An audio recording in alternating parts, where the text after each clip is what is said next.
What if you could bet on sports without risking anything? Some people do just that. They make money betting both sides of a game. In this video, we'll explore how arbitrage betting works. I'll show you where to look for these opportunities and how to avoid the common mistakes bettors make doing this. Hi, I'm Jack from Unabated.com. I've made a living just betting for over 20 years. Sports betting is not all about picks, it's also about process. Let's say you check your Sportsbook app and you see the line on Syracuse is minus 130. Then you check another Sportsbook app and you see the line on Purdue is plus 140. Now you could bet $130 to win 100 on Syracuse and $96 to win 134 on Purdue, and you lock in a guaranteed profit. Well, congratulations. That's arbitrage. And yes, it actually happens. In fact, it happens every day in sports betting. Sometimes not on major markets, but there are bettors who make a living picking up the free money that's out there using this technique. Some bettors call it arbitrage, others call it matched betting, but the concept is the same. Find situations where playing both sides of a wager produces a positive expected result. The key to arbitrage or match betting is having a variety of sports books to compare lines. Sports betting is a marketplace, with each sportsbook offering their prices on the games. Most of the time, there is little disagreement between sportsbooks on what a line should be. However, sometimes they do disagree, and that's where you can possibly find opportunity. First, you're going to need to see the lines at multiple sportsbooks at once. That's not easy to do manually, so you'll need an odds screen to help you. Even then, there are a lot of lines on the screen and numbers move quickly. It helps to have a tool to spot these for you. At Unabated, we provide tools to spot situations like these. For instance, our hold column lights up green when a market has a negative hold. Now, the hold is how much the sportsbooks theoretically profit on a game line. When it goes negative and lights up green like this, that's how much a player betting both sides at the best available price would profit. This is available for free on Unabated.com. Finding two opposing bets that create a guaranteed profit is not the only way to practice arbitrage. You can also find opportunities like this college football matchup between Tennessee and Florida, where you could bet over 56.5 on the game total at one sportsbook and under 58.5 at another sportsbook. This is called a middle, because you win both bets if the game lands in the middle on 57 or 58 points scored. Now, the extra money you pay in VIG on those bets is offset by the probability of the game landing on those numbers. Another way to approach winning this way is to take a buy low, sell high approach. The sports betting market moves on information and sharp wagers being placed into it.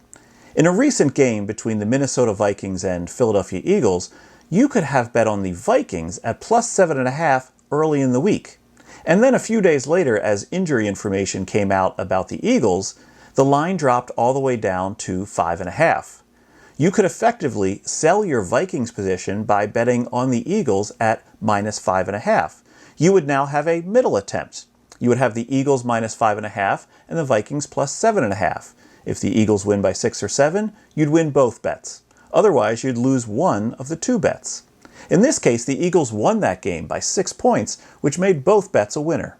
Predicting which way the line will move is an advanced skill, so I'm not saying this is easily done, but there are those who make a living betting this way. The key in any of these arbitrage approaches is to play the numbers, not the teams. I've said before, becoming a sharp sports bettor is less about fandom and more about being an unemotional, savvy investor in sports betting markets. Okay, so you decide you want to add arbitrage to your arsenal of sharp betting techniques.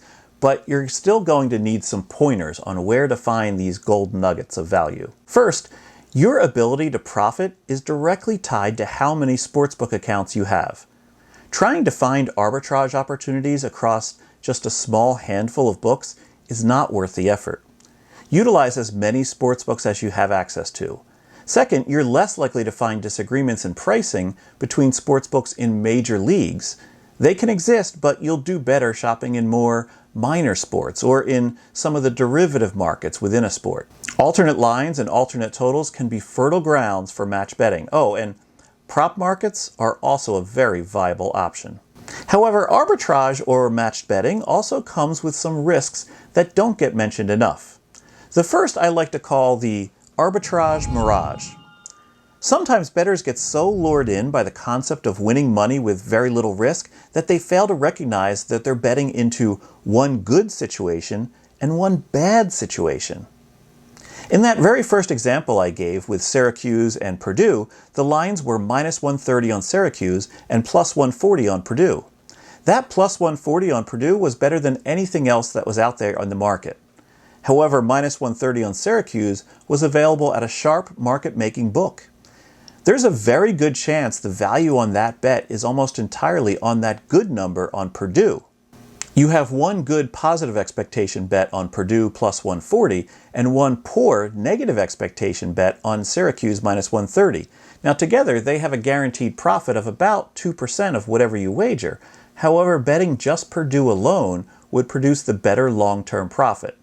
If you're going to use tools to help you identify arbitrage situations, it is far better to use tools that list the profitability of both bets. Now, another issue with this type of betting is you'll find a pattern emerges. You tend to win at certain sportsbooks and lose at other sportsbooks. Moreover, the books you win at tend to be the softer sportsbooks, while the sportsbooks you lose at tend to be the sharper sportsbooks. Here's the problem. You're winning at sportsbooks that tend to have a low tolerance for winners. You can find yourself limited on how much you can bet. With matched betting, your net profit isn't nearly what that softer sportsbook thinks it is. You've given away a large portion of those winnings, laying off the risk to a sharper sportsbook. If you're going to get limited, you might as well get your pound of flesh in doing so and just bet solely at the softer sportsbook instead of laying off the action. Now, one other caveat to the concept of arbitrage betting is lines move fast. There's no worse feeling than lining up a big matched bet, submitting one side, and then having the line move at the other sportsbook before the bet can be accepted. Be sure you are able to get your bets down quickly and efficiently if you're going to pursue this. Now, on the positive side, betting like this is great for building a bankroll. When you're just starting out at sports betting, nothing is more devastating than a losing streak.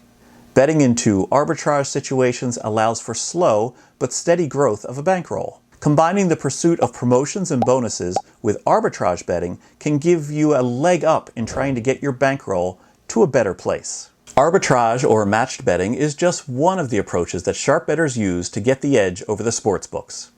Check out another one in this video right here. I'll see you next time.